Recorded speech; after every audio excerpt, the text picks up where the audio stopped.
Okay, here's my system installed. One sec. So here we have the reservoir. It feeds into the cell, out of the cell, back around, down into the coupler. Has a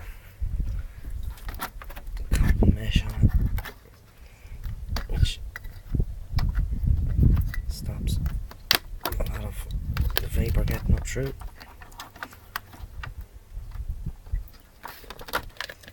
There you go there. So that helps stop vapor up into the engine.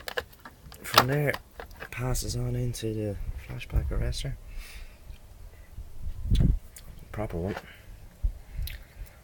Hydrogen up to 3.5 bar. So I'll start this up now. Hold on.